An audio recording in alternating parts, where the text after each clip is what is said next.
اہل بیت کے بہت سے نوجوانوں کے شہادت کے بعد حضرت امام قاسم بن حضرت امام حسن مجتبیٰ رضی اللہ تعالیٰ عنہ جن کی عمر 22 سال کی تھی، اپنے پیارے چچا حضرت امام حسین رضی اللہ تعالیٰ عنہ کی خدمت میں حاضر ہوئے اور میدان جنگ میں جا کر گردن کٹانے کی اجازت طلب کر رہے ہیں۔ حضرت امام پاک نے فرمایا، بیٹا قاسم، تم میرے پیارے بھائی حسن کی نشانی اور یادگار ہو، میں کس طرح گوارا کر سکتا ہوں کہ تم میرے سامنے خاک و خون میں تڑپتے ہوئے اپنا گلا کٹاؤ اور میں دیکھتا رہوں۔ میں اس جان لیوا صدمہ کو برداشت کرنے کی طاقت نہیں رکھتا، اس لیے میں تمہیں میدان جنگ میں جانے کی اجازت نہیں دے سکتا۔ حضرت امام قاسم رضی اللہ تعالیٰ عنہ جب دیکھا کہ امام پاک کسی طرح سے اجازت نہیں دے رہے ہیں، بس اسی وقت یہ خیال آیا کہ میرے والد گرامی حضرت امام حسن رضی اللہ تعالیٰ عنہ نے مجھ کو ایک تعویذ لکھ کر دی تھی جو میرے بازو پر بندھی ہوئی ہے۔ والد گرامی نے فرمایا تھا کہ بیٹا قاسم، جب تم پر سخت مصیبت اور امتحان آزمائش کا وقت آئے تو اس تعویذ کو کھول کر پڑھ لینا، تمہاری سب تکلیف دور ہو جائیں گی۔ آپ نے سوچا کہ اس سے بڑی مصیبت اور کیا ہو سکتی ہے، چنانچہ آپ نے تعویذ کو کھولا اور پڑھا، جس کا مضمون یہ تھا، بیٹا قاسم، جب تمہارے چچا میرے پیارے بھائی امام حسین میدان کربلا میں مصائب و لام میں گھرے ہوئے ہوں تو تم اپنی جان کو ان پر قربان کر دینا۔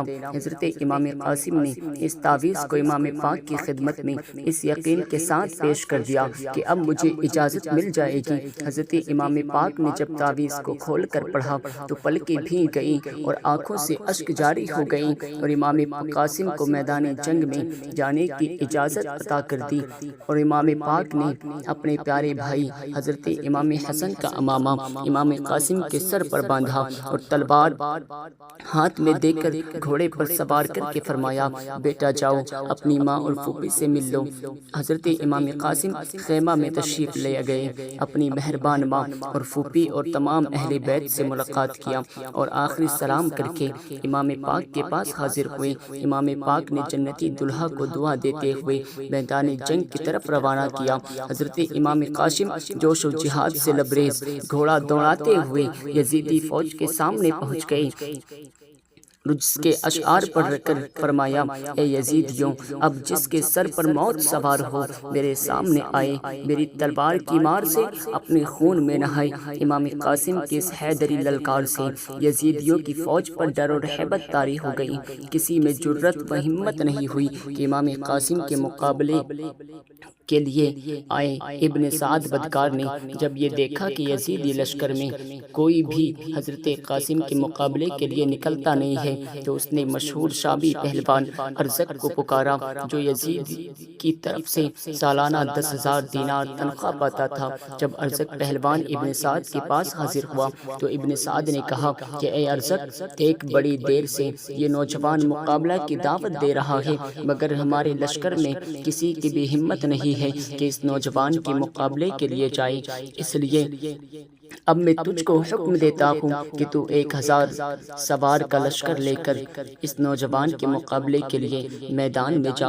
ارزق کو ابن سعد کی بات بہت بری لگی، وہ غضبناک ہو کر کہنے لگا، اے ابن سعد، تجھے شرم نہیں آتی کہ مجھ جیسے بہادر نامی پہلوان کو ایک کمسن لڑکے سے لڑنے کے لیے بھیج رہا ہے جس کے منہ سے ابھی دودھ کی بو آ رہی ہے؟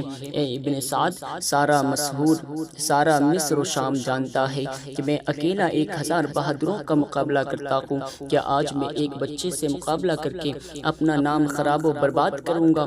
ابن سعد نے کہا، اے ارزق، تو کس گمان و خیال میں ہے؟ تو اس نوجوان کی عمر اور اس کے نازک بدن کو نہ دیکھ، افسوس تو انہیں پہچانتا نہیں کہ یہ کون ہے؟ یہ نوجوان فاتح خیبر، شیر خدا، حضرت علی کے پوتے ہیں، اور امام حسن کے کے بیٹے ہیں اور ان کی رگوں میں رسول اللہ صلی اللہ علیہ وسلم کا خون ہے۔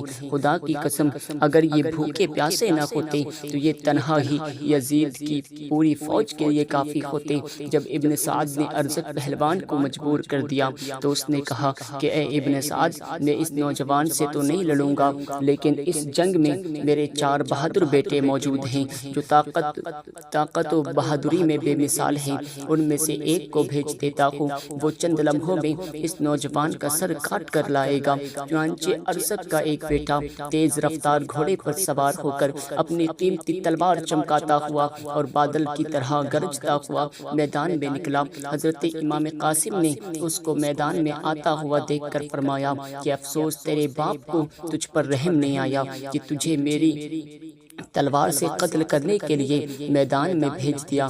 جیسے ہی ارزق کا بیٹا میدان میں حملہ کے لیے آگے بڑھا، حضرت قاسم نے اپنا خنجر اس کے پیٹ میں اتار دیا اور وہ بدبخت زخم کے تاب نہ لا کر گھوڑے سے زمین پر گرا، اور امام قاسم نے اس لعین کی قیمتی تلوار اٹھا لی۔ اس کے لیے لمبے لمبے بالوں کو پکڑ کر جو گھوڑا دوڑایا تو وہ رگڑ رگڑ کر مر گیا۔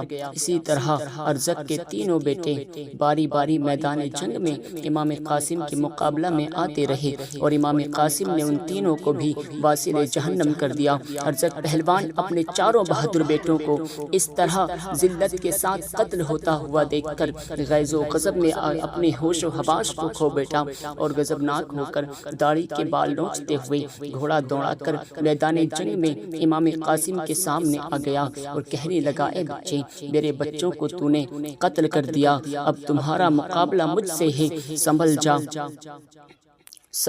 کر اب تو بچ نہیں سکتا۔ حضرت قاسم نے فرمایا، اے ارزق، تجھے خبر نہیں ہے کہ ہماری رگوں میں نبی اور علی کا خون ہے۔ ارزق غصے سے چور ہوا، میان سے تلوار کھینچ لی۔ حضرت قاسم نے بھی تلوار نکال لی اور آگے بڑھے۔ ارزق کی آنکھیں حضرت قاسم کی تلوار پر پڑی، حیران ہو کر پوچھتا ہے کہ یہ تلوار تو میرے بیٹے کی ہے، یہ تمہارے پاس کہاں سے آ گئی؟ حضرت قاسم نے مسکرا کر فرمایا، ہاں، تیرا بیٹا اپنی یادگار کے لیے تلوار مجھے اس لیے دے گیا ہے تاکہ اسی تلوار سے میں تجھے قتل کر کے تیرے بیٹوں کے پاس پہنچا دوں۔ یہ سن کر ارزق کا غصہ اور بڑھ گیا اور اس نے حملہ کے لیے تلوار اٹھائی۔ حضرت قاسم نے فرمایا، اے ارزق، ہم تجھے بڑا تجربے کار اور بہادر سمجھتے تھے، مگر تم تو بڑے ہی اناڑی ہو۔ تم کو اپنے گھوڑے کی پیٹھی کا بھی دھیان نہیں ہے کہ وہ ڈھیلی ہو چکی ہے۔ ارزق جلدی سے جھک کر گھوڑے کے تنگ دیکھنے لگا۔ اتنے میں حضرت قاسم نے اس کی کمر پر تلوار کا ایسا وار کیا کہ ارزق کا جسم 2 ٹکڑے ہو گیا اور وہ لعین واصل جہنم ہو گیا۔ پھر حضرت قاسم نے دیکھا کہ ابن سعد قلب کے لشکر میں کھڑا ہے اور یزیدی فوج کی کمان کر رہا ہے۔ آپ نے سوچا کہ کیوں نہ اسی خبیث کو قتل کر ڈالوں۔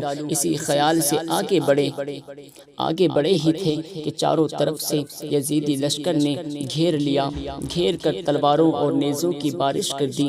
آپ 27 زخم کھا کر گھوڑے سے نیچے تشریف لائے۔ شیخ بن سعد ملعون نے آپ کے سینے پر ایک ایسا نیزہ مارا جس کی تاب نہ لا کر حضرت امام قاسم نے اپنے جان کو جانے جانا کے سپرد کر دیا اور مرتبہ شہادت حاصل کر لیا۔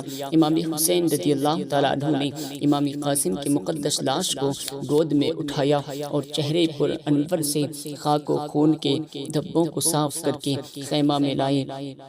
اسی طرح میدان کربلا میں حضرت امام قاسم کے تینوں بھائی عبداللہ بن حسن اور عمر بن حسن، ابو بکر بن حسن رضی اللہ تعالیٰ عنہم نے بھی یزیدی لشکر سے جنگ کرتے ہوئے راہ حق میں شہادت سے ہمکنار ہوئے۔